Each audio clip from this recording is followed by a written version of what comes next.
Okay guys, so today we're going to be doing our fall final exam review day 2. The first thing we're going over is solving equations. So let's take a look at number 1. As we already know, we're going to follow the equations rules. The first thing we need to get rid of are parentheses, which means we need to distribute. We need to do 1.5 times 2x and 1.5 times negative 8. So when we multiply in decimals 1.5 times 2x, it's going to give us 3x, and then whenever we do 1.5 times negative 8, it's going to give us negative 12. We can pull down our equal sign and our 7.5. The next thing we need to do is get our letters by themselves since we're trying to solve for x, which means in order to get x by itself, we have to do the opposite of negative 12, which is positive 12 on both sides. Oops, I just realized I wrote. Should be 7.5. Okay. Whenever we do that, our 12s cancel. We can pull down our 3x and our equal sign. And then whenever we have 12 plus 7.5, we end up with 19.5. Our last step to get our x by itself is to divide both sides by 3. The 3's will cancel. 19.5 divided by 3 just equals 6.5. Okay. Let's take a look at number 3. Again, I'm going to draw a line through our equal sign. We see parentheses, which tell us to distribute. So we have to do our negative times 2a and our negative times 8. Negative 1 basically is what's happening here. So negative 1 times 2a is negative 2a. Negative 1 times positive 8 is going to give me a negative 8. And then on the other side, we also have a set of parentheses. So we need to do 3 times 15, which is just going to give us 45. And then we need to do 3 times negative a, which is going to give us negative 3a. Now, just like yesterday, we need to get our letters to the left and our numbers to the right. In order to move our letters to the left, the first thing we have to do is the opposite of negative 3a, which is positive 3a on both sides. These 3's are going to cancel. Negative 2a plus 3a just gives me 1a. And we're going to pull down our negative 8, our equal sign, and our 45. Now we need to get all of our numbers to the right. So the opposite of negative 8 is positive 8 on both sides. These 8's are going to cancel, where I can pull down my 1a equals, and then we have 45 plus 8, which equals 53. You can divide by 1 if you want to, but it's going to give you the same answer. Even if you divide both sides by 1, you will be left with a equals 53. Okay. Now we're going to go on to Unit 2, functions. These are super easy to do. Let's take a look at number 5. Label each as a function or not a function. So remember, in order for something to be a function, we always have to check all of our x's and make sure that none of these repeat. So all of these girls can only date one guy, and they cannot show up to the party again with the same guy. So we look at this, we have negative 2 showed up to the party with 4. 2 showed up to the party with 4, 4 showed up with 16, 5 showed up with 25, and 6 showed up with 36. Since none of our x's repeat, this is a function. Then we look at this next one. We have to make sure that all of our x's do not repeat. And if they do, they have to show up to the party with the same guy. Since none of these x's repeat, this is a function. Then let's take a look at this one down here. Again, these are our x's and these are our y's. We're trying to make sure our x's don't repeat. So the first one, 3 showed up to the party with negative 1, but then they show us again that 3 showed up to the party again, but the second time she showed up with 7. Since she can't show up to the party twice with 2 different guys, this is not a function. The last one are these x's right here. We have to make sure that they don't repeat, but what we do see is that 3 showed up to the party with positive 4, and then they showed up to the party again with negative 5, which is not a function. Also in Unit 2, we learned domain and range. So since domain has to deal with all of our x's, this is how we're going to solve it. Whenever we solve domain and range, we're going to set up our inequalities. And domain is from since it's on all of our x's, we are going to go from the left side of our graph to the right side of our graph. When I look at the left side of my graph, the furthest number left is -4, and the furthest to the right is 5. The next thing that's super important to look at are our symbols, how the ends of our graphs look. And when I look at the end of this graph, on the left side, it is an open circle, so we're going to leave our inequality sign open. And on the right side, it is a closed circle, so we are going to close off our inequality symbol.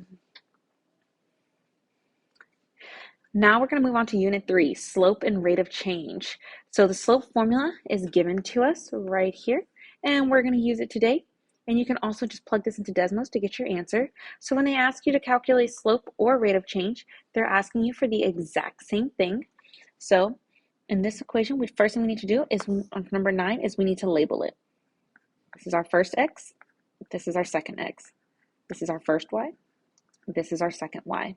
And we're going to plug it into this formula, which is m equals, it says y2 goes first, and we have labeled our y2 as 20, minus y1, and we labeled our y1 as 4. On the bottom, we put x2, which we labeled as -6, minus x1, which we labeled as +2. So you can just go ahead and plug this entire thing into Desmos, or you can do it by hand. So 20 minus 4 is 16 over -6 minus 2, which is just going to give us -8. Now this can be reduced, so 16 divided by -8 is just going to give us -2. Okay, and if you were to plug this whole thing into Desmos, it would tell you -2. On number 11, it asks you to calculate the rate of change. The rate of change is also the exact same thing as slope. So we're going to solve, but before we can solve, we need to label it. It tells us these are our x's, so let's label them.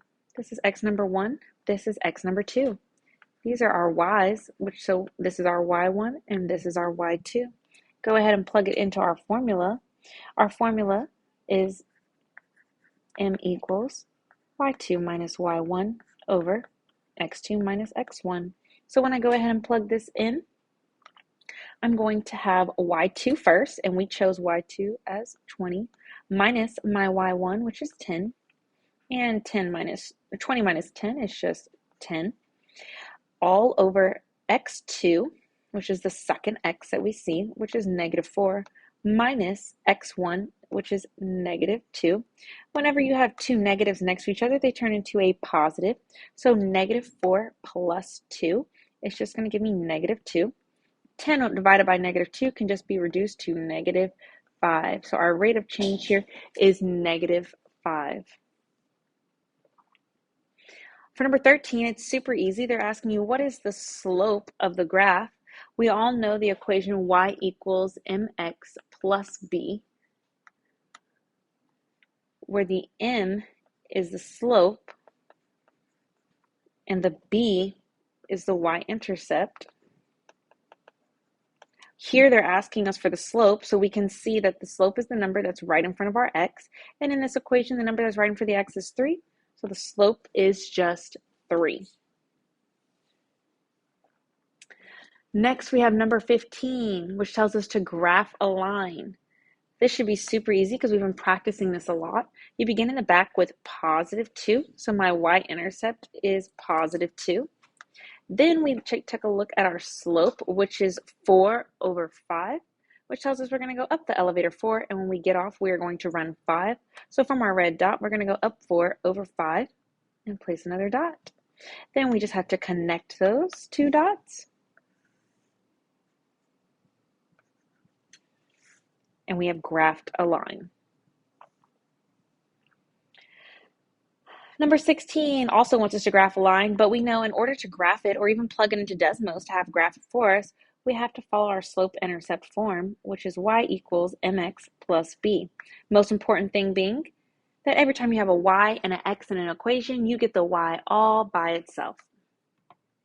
I'm going to draw a line through my equal sign. In order to get my y by itself, I'm going to have to divide everything by -2. these negative 2's are going to cancel. I will have y by itself, where y equals 4 divided by negative 2, which is just negative 2x, 6 divided by negative 2, which is just negative 3. Now that we have this equation, we can go ahead and graph this. So we begin in the back with negative 3 as our y-intercept. And then we take a look at our slope, and our slope is negative 2. So because our slope is negative 2, we are just going to do negative 2 over 1, which tells us we're going to go down the elevator 1, and when we get off, we are going to run 1, down 2 over 1. Go down the elevator 2 over 1, and then we're just going to connect those two dots as best as possible to give us a line. Now we have number 17, which says graph by pulling the point and the slope.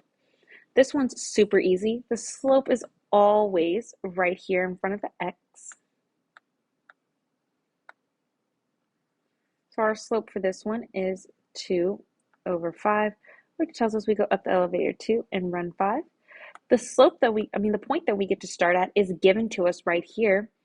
Our y is next to our y, and our x is next to our x. The only thing is, it is the opposite of what you see. So for our x, instead of seeing a positive 3, it's a negative 3. And for our y, instead of seeing a negative 4, it's a positive 4. So let's go ahead and start there. We're going to graph it at negative 3. X is negative 3, positive 4. And our point is 2, 5, which means we're going to go up 2. And then from there, we're going to run 5. And we're going to go ahead and connect those dots. And that is our line. Now we have 20. It says write an equation and the slope of the line. So this is super awesome because we all understand by now that whenever something looks like the side of a letter U, our slope is undefined. Also remember that if the line were to look like the top of a letter Z, our slope would be 0. For the equation of this line, of this red line here, what's important is for us to understand what's happening. So because it is a straight line, this is a special line, we have to pay attention to the axis that it is cutting through. So this line cuts through the x-axis. And where does it cut through the x-axis? It cuts through the x-axis at positive 3. So our line is x equals 3. And the last one that we're going to do today is question number 22. We are going to label the x and y intercepts. So in order to label the x and y intercepts, we have to see where does our graph cross the x-axis. And it crosses the x-axis right here. So it crosses the x-axis at 1, 2, 3, positive 4. So our x-intercept is over 4, up 0. And then where does our line cross our y-axis? And it crosses our y-axis at negative 2. So our graph is over 0, down 2. Okay, go ahead and finish all the evens and